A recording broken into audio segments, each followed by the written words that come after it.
Hey everybody, it's Trags, and this week on episode 9 of Jungle Roar, a Cincy football podcast, I welcome Paul Dehner, one of the very best on the Bengals beat, and I don't say that lightly, to talk all things Stripes after the Who Days won an overtime game that could define the start of something big. We'll also look ahead to the Bengals versus Andy Dalton, part 2 this week at Soldier Field in Chicago. There is not a better Bengals follow on Twitter than Paul. Follow him on Twitter at Paul Dehner Jr., all one word. That would be PAULDEHNERJR. How you doing, Paul? I'm doing good.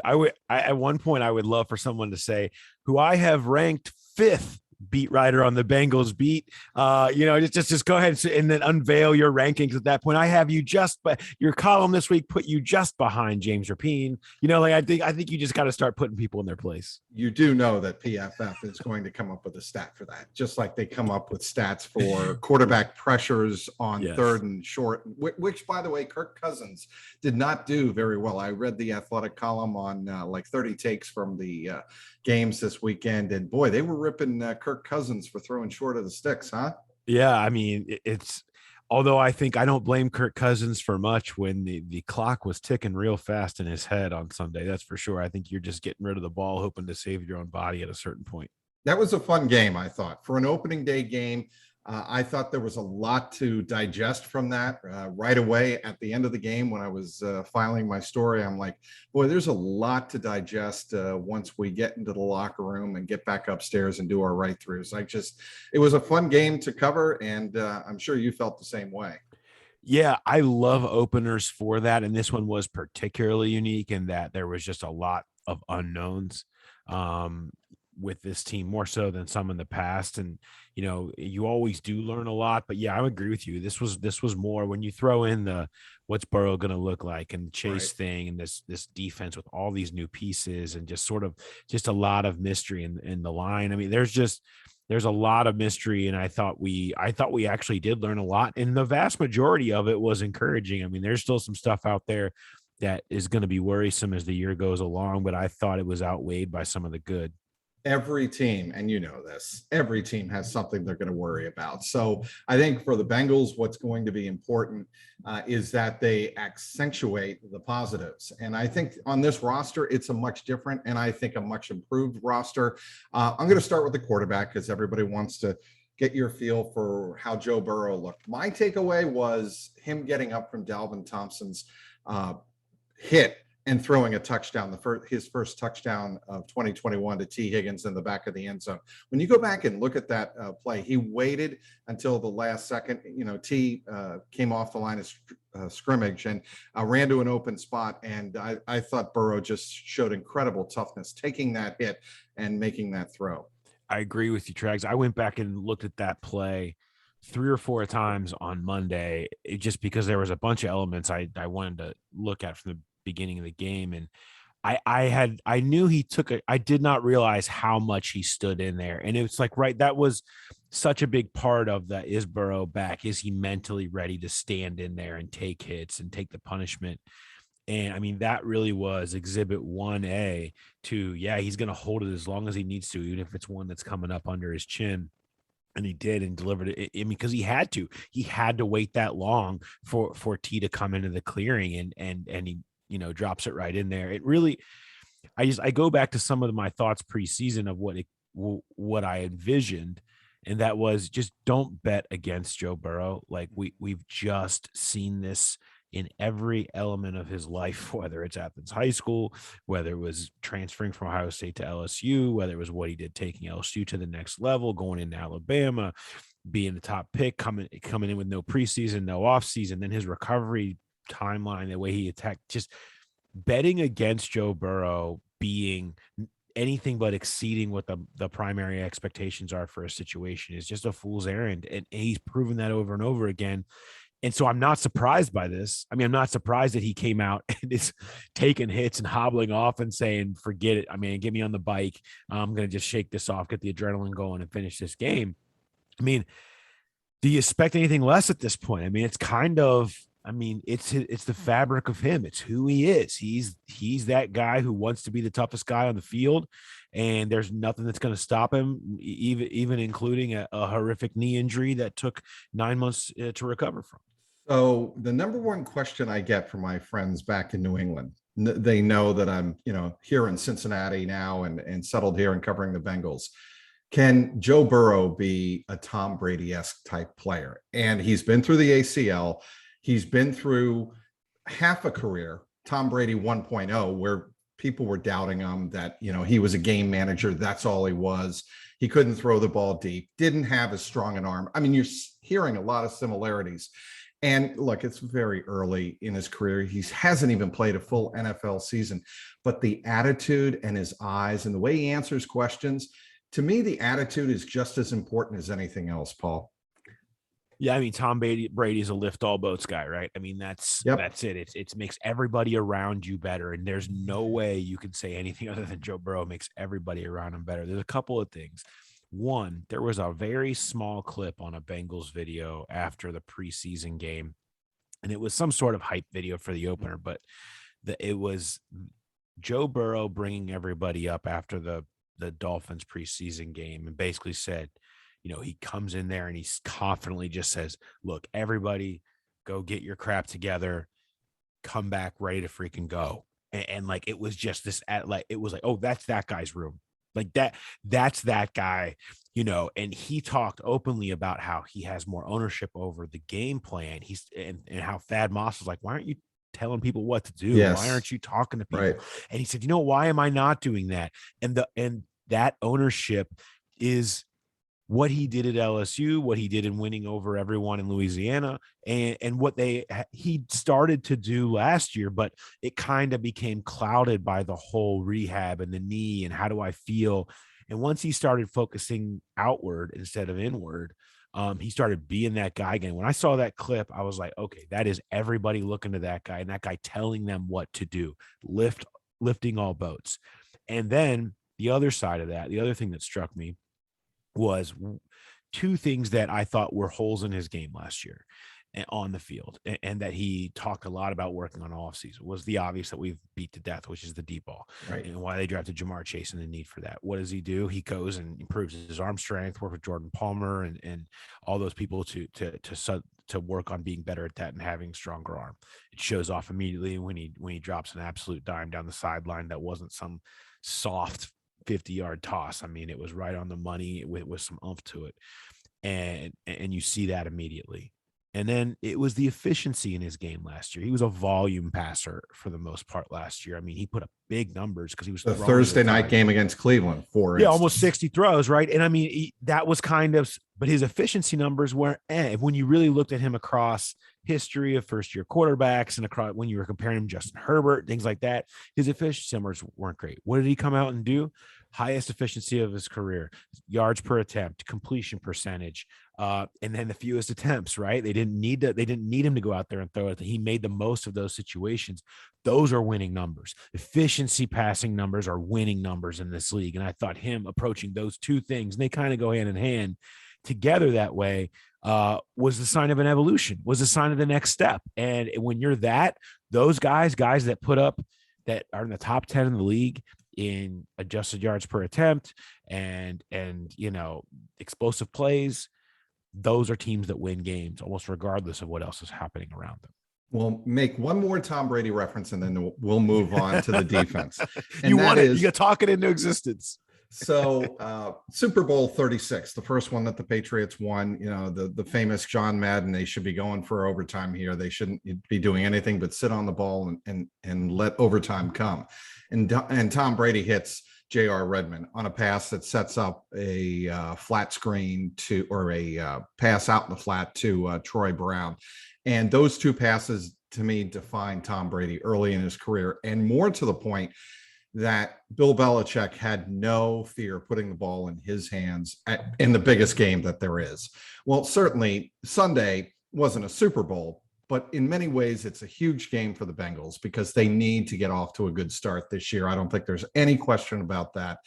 And on 4th and inches to put the ball in Burrow's hand the way Zac Taylor did and said, okay, if you see something, go ahead with the secondary call, and the leak pattern to CJ Uzama. There were so many things that went right and the execution on that play. But for Burrow to go to that call, calmly throw it in a perfect spot, tells me all I need to know about Joe Burrow.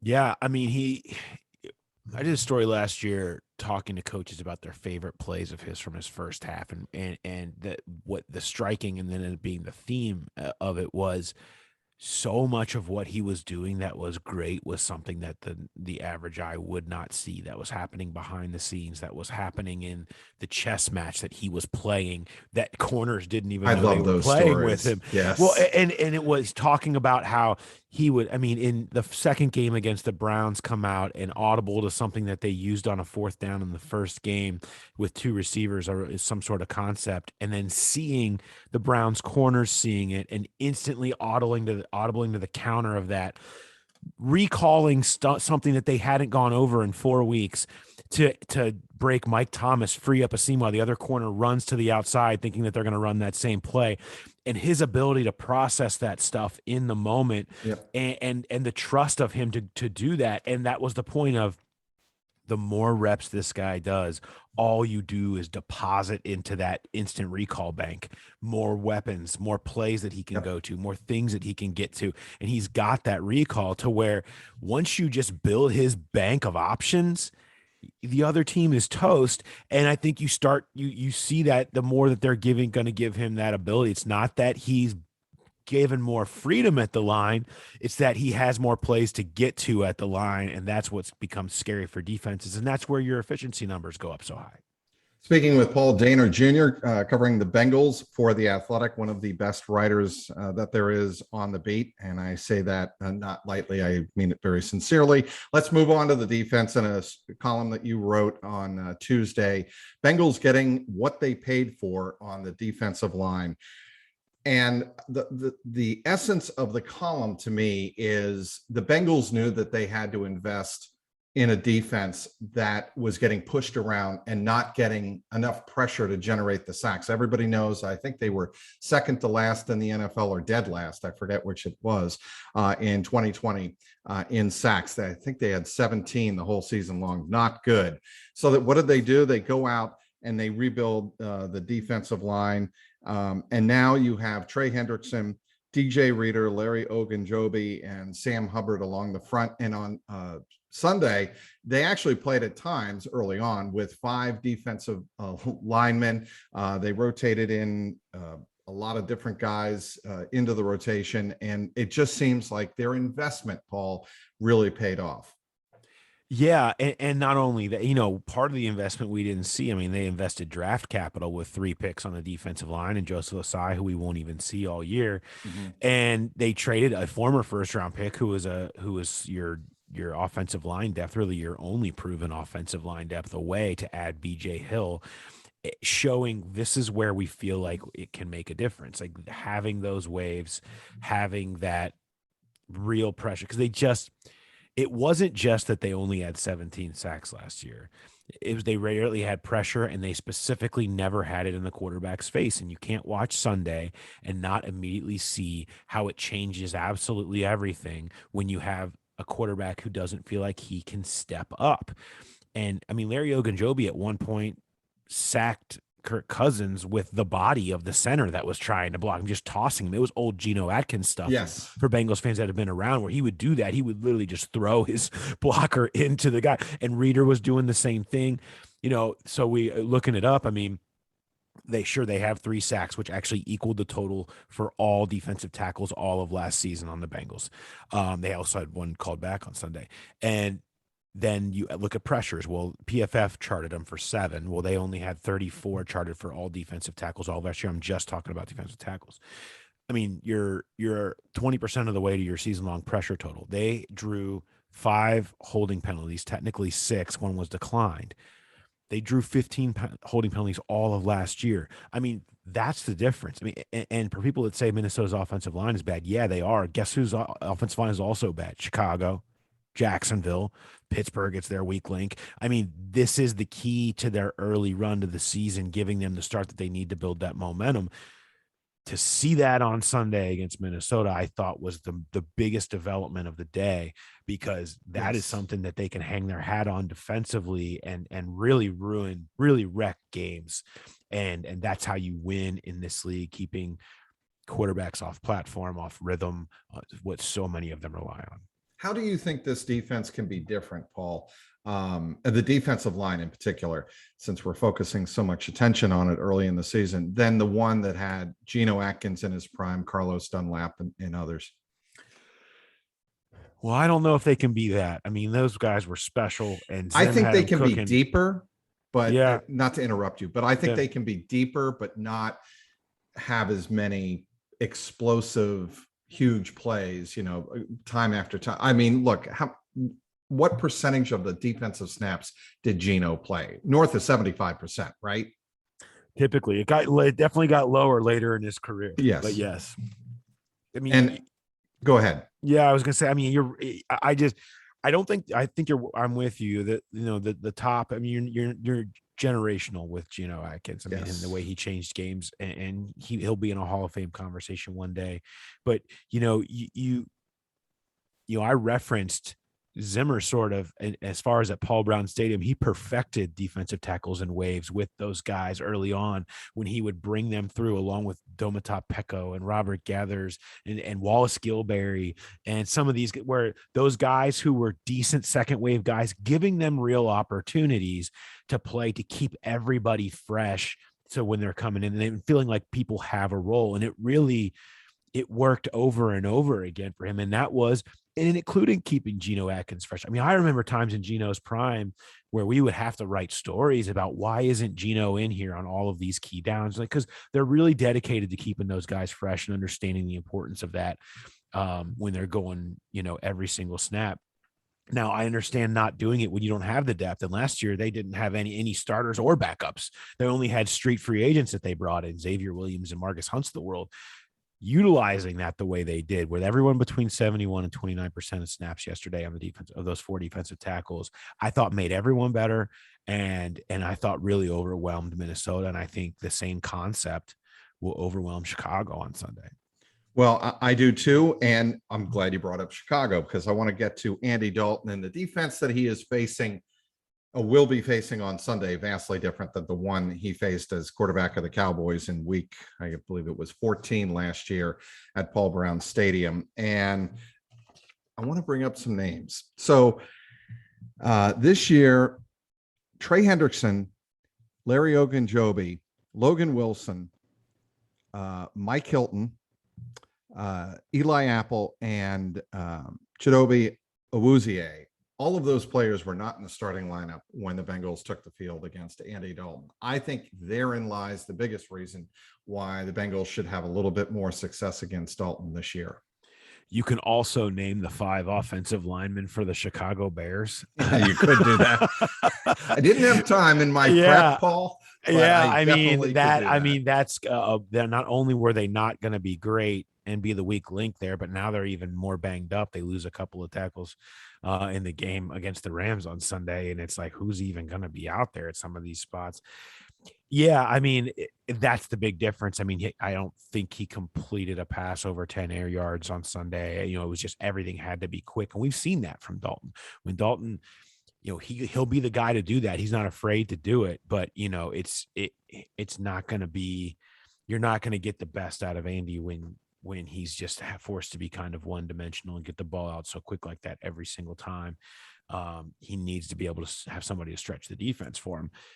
That's going to be the key, is recreating what they did against Minnesota here on Sunday in Chicago to rattle Andy, a little bit, and force him to have to react spontaneously, which is just not as much in his playbook as the pre-snap stuff is. And they can't let Montgomery run through them. I mean, they did such a good job, I thought at times, great job containing Dalvin Cook.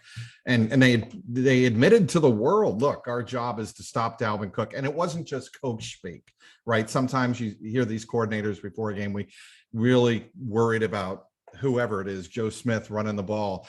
and their actual game plan is on the wide receivers. Well, you got the sense going into the game on Sunday against the Vikings, if they didn't stop Dalvin Cook, they were screwed, and Cook could dictate the tempo. Well, they did a good job of stopping Dalvin Cook, and I thought for the most part it was the reason the Bengals controlled the tempo.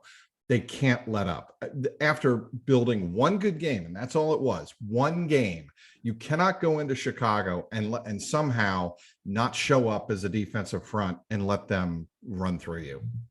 Yeah, I mean, Minnesota was a run first team. Not only did they stop Dalvin Cook, holding him in check, but then when they kept them behind the sticks, when they got pressure and created the penalties and things like that, that kept them off, where, I mean, Kirk Cousins throwing it 46 times, whatever, in a be-in. I mean, that's the recipe for success. You wanted to force him to be the one to beat you and not Dalvin Cook. And they did that by keeping them on the wrong side, of where they wanted to be. So yeah, I agree with you. You've got to do that. And Montgomery's I think led the league in yards after contact last week. And he's going to be great. They're going to have to bring him down. But yeah, I mean, I think defensively, it's hard to take issue with who they were against Minnesota. And it really kind of built on what we saw all camp and all preseason, in that this new veteran group really has kind of gelled together and found some attitude pretty quickly. That can get unhinged in a hurry. And we saw some of that at the end of the regulation on Sunday. Yes. But I mean, I thought, it's still a really nice start for considering how many new pieces they're putting together. Look, Vikings made mistakes, but the idea is if a team like the Vikings makes mistakes, take advantage of them. And give the Bengals credit. That's exactly, I thought, what they did most of the day on Sunday. I think Zac Taylor deserves a lot of credit. Look, Ben Baby of ESPN.com covering the Bengals and James Rapine got into a debate over that 4th and 1 at their own 30 call, as did millions of Bengals fans around the planet. And my attitude was initially, as the play happened, that you're in complete control of the game at 21-7. Don't give the Vikings any window to get back into the game. What's the worst thing that can happen? Bill Belichick would always preach, what's the worst possible thing that could happen, especially when you're in control? You give control and momentum to the other team. And to me, that's what happened. However, upon further review, I do think he is coaching the team with no fear of his job, no fear of losing. And he said that on Monday, right? He said, this team is not going to play with fear this year. And that was my biggest takeaway from Zac Taylor talking about Sunday's game the day after. I have a healthy fear of things. I like to, I feel like you should, I believe it was the poet Busta Rhymes who said, you should have a healthy fear of us. And I agree with that.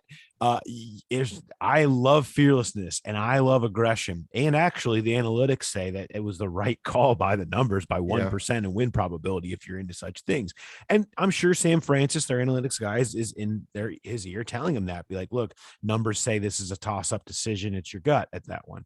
And you want to go out there and really try to put a game away. You, by the way, are going to see a whole lot more of decisions like this, not just in Cincinnati, but across the league. Look at the 4th down, go for it numbers on Sunday.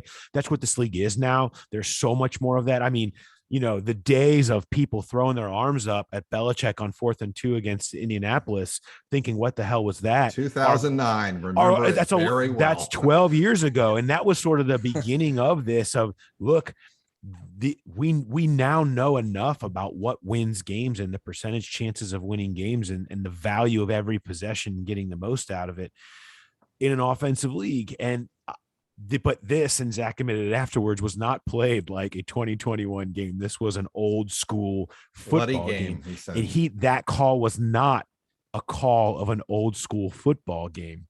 And that's, I think, where the disconnect happens. Was you had everything in your control defensively, in that we were really almost yet to see them drive the field against them. And it was like, let them be forced to go out there and get Dalvin Cook going, or or force Kirk Cousins to drop back again. Don't just hand them something. And when you have that lead, force them to take time, let your defense go eat before you go just doing it. So I thought it was a good, I don't have a problem with the new school call or the new school aggression, but even Zach, I mean, he kind of did it in an old school game. Whereas, I don't, I think it's more of a toss up probably than people want to give, but I think like most, I was still stunned just because of the way the defense had been playing all game. It felt like a prime opportunity to let them just keep beating Cousins into submission. Speaking of which, Jesse Bates said he was kind of pissed off that two things pissed him off on Monday when he spoke to us for the first time in several weeks, after several weeks since he spoke in training camp, and he spoke on Monday. He was pissed off that the defense was kind of put in that position and didn't respond, I think was the other shoe to drop in terms of him being ticked off at Zach going for it on 4th and 1. The defense didn't respond, gave up the 4th and 4 TD pass to Adam Thielen. He was also pissed off about the fact that, or he's going to play pissed off without a new contract. Your thoughts on Jesse Bates and why Bengals fans should think they're going to see the best of Jesse Bates as a pissed off free safety? Yeah, I don't know how he plays pissed off. I don't know if that's who he is, if he's a chip on his shoulder guy, or if this stuff got to him, or if it will get to him. If to me, it's not today. To me, it's week 5, and he's had some uneven games, or he gets beat or misses a tackle, and he starts worrying about how this is going to affect his contract situation. And you don't see business decisions happen in week 1. You see business decisions happen in week 10. You see business decisions happen in week 12. You see guys get distracted that last month of the season and check out, especially if a team's not doing so well. That's where I wonder about. I don't necessarily think Jesse Bates will be that guy, but I feel him. He said, I didn't take the Jamal Adams route. I practiced every day. I was a good teammate. I was elected a captain. I'm out there giving you everything. I gave you a great season. And you're not even going to come and try to pay me, and you're going to haggle over whatever percentage you want to save. I get it. I get being pissed at that and feeling like, what else do I got to do to not feel like you're going to push this against me? It is a business, but I think it's short-sighted business by the Bengals, something that they do. You wrote a great column on that. Yeah, I mean, I just think it's one thing. It's not the business that they supposedly claim that they're in. They claim they're in the draft develop retain business, but they haven't been. And they overpaid because it was the going rate for Trey Hendrickson, for Trey Waynes, for DJ Reader, for those are all expensive players. But yet your guy, maybe your best draft pick of the last decade, your draft develop retain perfect guy, captain, wants to be here, still young, wants to lead everything, wants to move his mom to Cincinnati, you haggle over. I just don't get it. I mean, there's a disconnect there that I'm sure a lot of Bengals fans also feel. It's not just us in the media. We, don't see the connect because, we don't obviously have, access to Katie Blackburn's negotiations with Jesse Bates. And look, I mean, she's not, foolish. She must know. She's thinking that the Bengals are going to get the best possible deal, but I also think they're gambling here, and they're gambling that his attitude doesn't go south. Yeah, I often find they don't think about the effect in the locker room enough, and what that means and how it's viewed, because it's viewed as the same way we view, they extended Joe Mixon, they extended Sam Hubbard, they extended Geno Atkins in his prime, or with Carlos or AJ. You come here, you do it right, you do it the right way, you do everything the perfect way, you get rewarded. It makes every young player, and Sam Hubbard talked about this, about how the T. Higginses of the world and, Jamar and whatever, everybody can look to that and say, look, you do everything right, they'll treat you right. That's how you make your money here. And that is seen. Well, the same effect is had when you treat Jesse Bates like this. You come in here, you do it right, you want to be a captain, you don't hold out, you do everything the correct way, and they're gonna haggle with you over 7% and make you go out there and put it on yourself to not get hurt or play the same or whatever.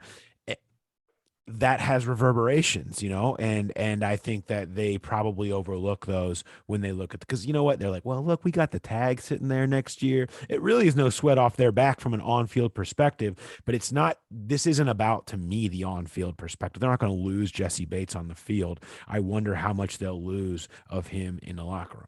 That is a great point. And we'll take that point, Paul, to wrap it up here. I want to thank everybody for listening to this episode of the Jungle Roar podcast. You can download it everywhere you listen to your favorite podcasts, like Apple, Stitcher, and Spotify. Also want to thank our great guest again, Paul Dehner of The Athletic. Nobody covers the Bengals any better than he does. Follow him on Twitter at Paul Dehner Jr., all one word. I'm Mike Petraglia. Thanks for listening.